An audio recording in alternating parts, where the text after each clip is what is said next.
that I would like to respond to, and it's called "The Lust of Man, Is It the Woman's Fault?" Um, I like the video. However, I think people can leave with a misunderstanding of what lust truly is. Um, we work with 9 times out of 10, we see handsome, attractive, beautiful people on a daily basis. We work with them, they're in the world. I'm one of them, of course. But they're in the world. So,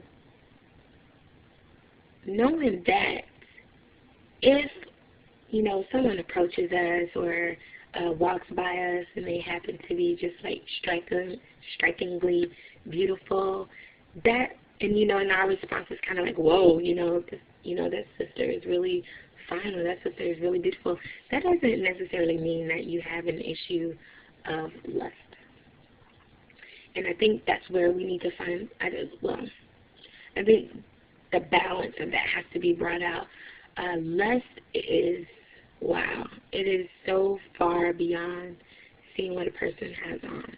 Because a lustful mind, the imagination of what you can do, how you're going to do it, goes far beyond what the individual is wearing.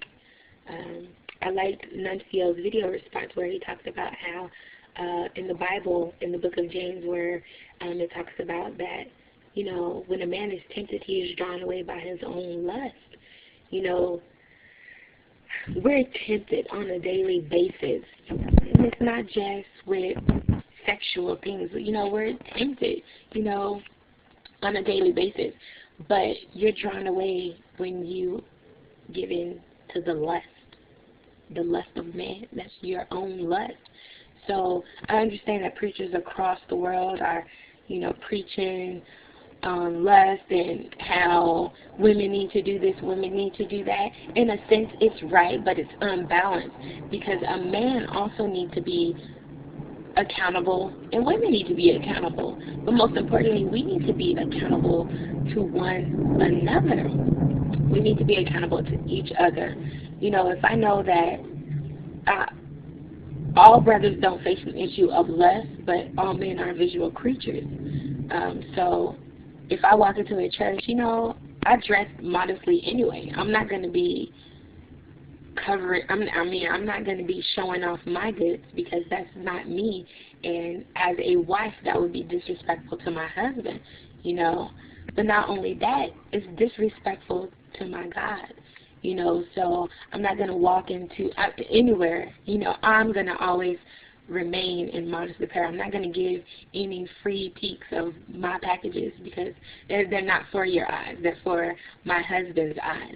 And I think we have to get to a place that when we realize that our bodies don't just belong to us, then, we will be a lot more modest in, our dress. But that's not to say that it's always a woman's fault because people will look past what a woman has on and visualize her naked, and they will see, her naked. So that's where lust, really takes its root. A lot of times you'll find that it is an intense sexual craving and doesn't have anything to do with what the person is wearing. It's all about self-gratification and being the true mark of a Christian, I don't like that, true mark. The true attributes of a Christian is selflessness. So, I think if that's all the preacher that you reference, it's not. It's more than one preacher. It really is being preached across the nation as if it's just a woman's fault. But no, we need to be accountable to one another. We need to be accountable to one another. If you know you have an issue with lust, man, that is an area that you really need to seek deliverance in. Because 9 times out of 10, you're not just dealing with that. You're dealing with other things as well. So you have to really try not to focus on, because it's the thought, it's the after process. It really is the after process. Oh gosh, I act like I speak from experience. Maybe. But it really is the afterthought process. So you have to really be conscious of what you're looking at, what you're taking in.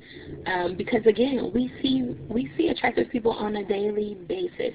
That doesn't mean you have an issue with lust. The issue of lust is there's the intense craving for self-gratification. There's the sexual craving, and I think also we need to understand that lust isn't just about sex. It's covetousness. I mean, it's anything that your eyes see and covet, or anything that your eyes see and it takes on the place where you in turn are acting unseemly because of what you saw. I hope that kind of explains it. Maybe I just confused y'all, but I mean, really, you can look up the term lust on the internet and you will find so many definitions of what lust is, but lust really deals with intense cravings. For one person it could be, lust could be money, It could be food for another person. It could be coveting other people's properties like cars, houses, wishing everything was yours. I mean, lust takes on, that's why the Bible really talks about lust. Oh, yes, it does. It talks about the pride of life, the lust of the eyes, the lust of the flesh, because there are things that as men that we do that is just so downright lustful. So I think my point is there has to be a balance. Women need to be accountable on what they wear. But men also need to be accountable, in their actions. It's not playing the blame game, but just being accountable. I mean, if you have an issue with lust, you need to get that under control. But at the same time, a sister may not necessarily know that a brother is dealing with lust, but you need to be modest in your apparel. It wasn't meant for us to show off what we have, And I love how the old mothers would say, whatever happened to leaving things, to the imagination. And that's what gets people in trouble, the imagination. Sometimes you can put it out there, you can show it all off, but people are still going to imagine what they want to. And, the Bible also talks about that, vain imaginations, wicked things in high places. So that's pretty much all I wanted to say. I like the video. I like that more people are talking about it. I like that, you were addressing the fact that, the pastors, is it the woman's fault? No, it's not the woman's fault, but there should be a balance, That's it. Peace.